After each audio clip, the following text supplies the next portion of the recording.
नमस्कार, जय जगन्नाथ, जय माँ समलेश्वरी।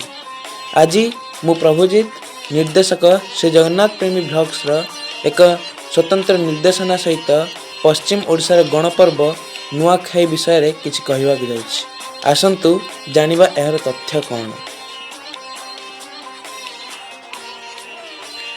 नुआखाई पर्व मुख्यतः पश्चिम ओडिशार भाद्रव मासर किंबा अगस्ट सेप्टेम्बर शुक्ल पक्षर पंचम तिथि रे गणेश चतुर्थीर परे पालन करा जायथाय। भारतर अन्यान्य अंचल भली ओडिशार अधिकांश जनसाधारण मुख्य जीविका कृषि। अन्य भावरे कहिले ओडिया जनसाधारणकर अधिकांश आयर मूल कृषि रहिछि।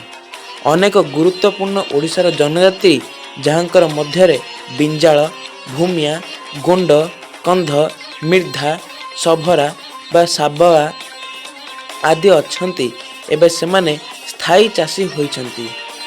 नुआखाई पर्व एक कृषि पर्व जहाँ केवल जनजाति मानक पई नुहे बरं सामान्य हिंदू मानक मध्य प्रसिद्ध। जदिओ एही पर्व समग्र ओडिशा रे पालन हुए, एहार प्रभाव पश्चिम ओडिशार जनजाति जीवन और संस्कृति उपरे बहुत अधिक। यह कौनसी देखान बा उत्सव नुहे, यह कृषि उत्पादनर पूजार संबंधित। सेहीपरि एहार धान वृद्धि प्रति गभीर श्रद्धा और प्रशंसार अवसर मध्य दिए, जहाँ स्वयं जीवनर प्रतीक रूपे देखा जाए। प्रथानुसारे पर्वरु चाषी माने गाँवर मुखिया और पुरोहित द्वारा निर्दिष्ट तारीख रे नुआखाई पालन करुथिले।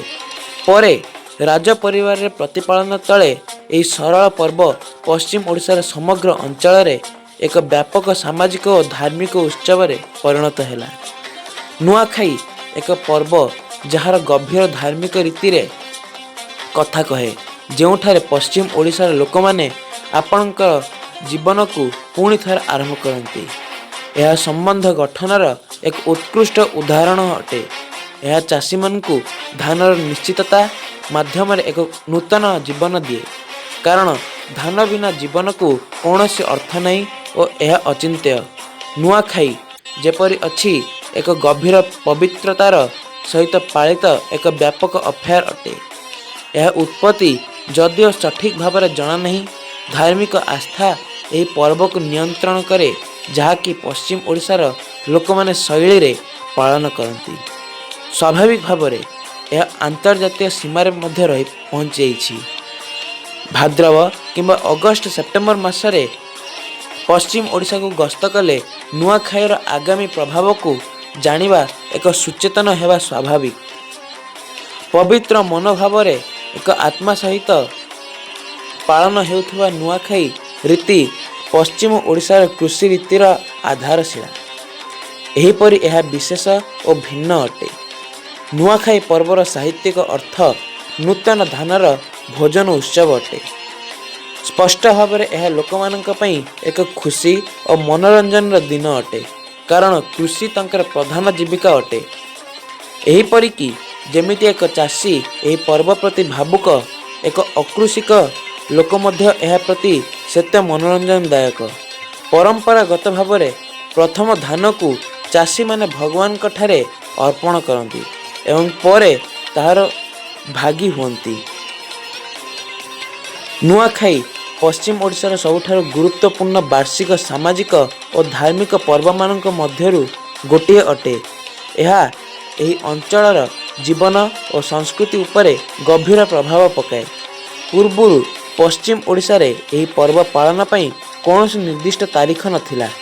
एही पर्व केबे कि भाद्रव शुक्ल पक्ष बा भुड़ा बा भाद्रव शुभ पक्ष मध्य हेउथिला।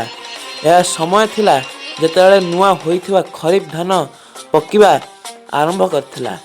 जदि धान डालिबा पई प्रस्तुत न हुए, ताहा सत्वे मध्य भाद्रव मासरे एही पर्व पालन करा जाउथिला। एही पर्वर पूर्व आशय थाए जे जेतेबेले पक्का होइथिबा धान ग्रहण करा जिबार आगरु कौनसी पक्षी किंबा पशु ताकू खाई पारिबार पूर्वरु मूल देवी को ता अर्पण करा जाउ। एहा सह संगरे अनेक प्रकार धान मध्य भोगर उपयुक्त होइथाए, किंतु वृद्ध माने कहती जे ପୂର୍ବରୁ ଯଥେଷ୍ଟ ସିଞ୍ଚାଇ ସୁବିଧା ନଥିଲା। ସମଗ୍ର ଜଳସେଚନ ବ୍ୟବସ୍ଥା ନଥିବା କାରଣରେ ଗରିବ ଓ ସାଣ ଜମି ମାଲିକମାନେ କମ୍ ସମୟ ମଧ୍ୟରେ ପକି ଯାଉଥିବା ଧାନ ଚାଷ କରୁଥିଲେ, ଯାହା ନୂଆଖାଇର ପୂର୍ବରୁ ପକ୍କା ହୋଇଯାଉଥିଲା। ଆଜିକାଲି ଅନେକ ପ୍ରଜାତିର ଧାନ ବିଲୁପ୍ତ ହେଉଛି ଏବଂ ବହୁତ ପ୍ରକାର ଦୃଶ୍ୟରୁ ଅଦୃଶ୍ୟ ହୋଇଯାଉଛି। ଫଳସ୍ୱରୂପ ମାତ୍ର କିଛି ଧାନର ଦାନା ଦେଇ ଦେବୀଙ୍କୁ ଅର୍ପଣ କରାଯାଉଛି। ପ୍ରତିବର୍ଷ ଅବସର ପାଇଁ ତିଥି ଏବଂ ସମୟ ହିନ୍ଦୁ ପୁରୋହିତମାନଙ୍କ ଦ୍ୱାରା ଜ୍ୟୋତିଷ ଅନୁସାରେ ନିର୍ଦ୍ଧାରଣ କରାଯାଉଥିଲା। ସମ୍ବଲପୁରରେ ବ୍ରାହ୍ମଣ ପୁରୋହିତମାନେ ବ୍ରହ୍ମପୁର ସ୍ଥିତ ଜଗନ୍ନାଥ ମନ୍ଦିରରେ ଏକାଠି ହୋଇ ଦିନ ଓ ସମୟ ନିର୍ଦ୍ଧାରଣ କରୁଥିଲେ। ପଶ୍ଚିମ ଓଡ଼ିଶାର ସମଗ୍ର ଅଞ୍ଚଳରେ ଏହି ଦିନ ଓ ସମୟର ପାଳନ ସାଧାରଣ ନଥିଲା। ବଲାଙ୍ଗୀର, ପାଟଣାଗଡ଼ ଅଞ୍ଚଳରେ ପାଟଣେଶ୍ୱରୀ ଦେବୀଙ୍କ ନାମରେ ତିଥି ଓ ଲଗ୍ନ ନିର୍ଦ୍ଧାରଣ ହୋଇଥାଏ। ସୁବର୍ଣ୍ଣପୁର ଅଞ୍ଚଳର ସୁରେଶ୍ୱରୀ ଦେବୀ ନାମରେ ଏବଂ କଳାହାଣ୍ଡି ଅଞ୍ଚଳର ମାଣିକେଶ୍ୱରୀ ଦେବୀ ନାମରେ ଏହା ନିର୍ଦ୍ଧାରିତ ହୋଇଥାଏ। ସୁନ୍ଦରଗଡ଼ରେ ରାଜ ପରିବାର ପ୍ରଥମେ ଶେଖରବାସିନୀ ଦେବୀଙ୍କୁ ପୂଜା ଅର୍ପଣ କରୁଥିଲେ, ଯାହାକି ନୂଆଖାଇରେ ଗୋଟିଏ ଥର ପାଇଁ ମନ୍ଦିର ଖୋଲାଯାଏ। ସମ୍ବଲପୁରରେ ନିର୍ଦ୍ଦିଷ୍ଟ ଲଗ୍ନରେ ବା ଶୁଭ ମୁହୂର୍ତ୍ତରେ ସମଲେଶ୍ୱରୀ ମନ୍ଦିରର ମୁଖ୍ୟ ପୁରୋହିତ ସମଲେଶ୍ୱରୀ ଦେବୀଙ୍କୁ ସମ୍ବଲପୁର ଆଧିପତ୍ୟ ଦେବୀ ନୂଆ ଧାନ ବା ନବାନ୍ନ ସେଦିନ ଅର୍ପଣ କରନ୍ତି। ଆଜି ପାଇଁ ଏତିକି ଥିଲା। ବିଦାୟ ଦିଅନ୍ତୁ। ରହିଲି। ନମସ୍କାର। ଜୟ ଜଗନ୍ନାଥ।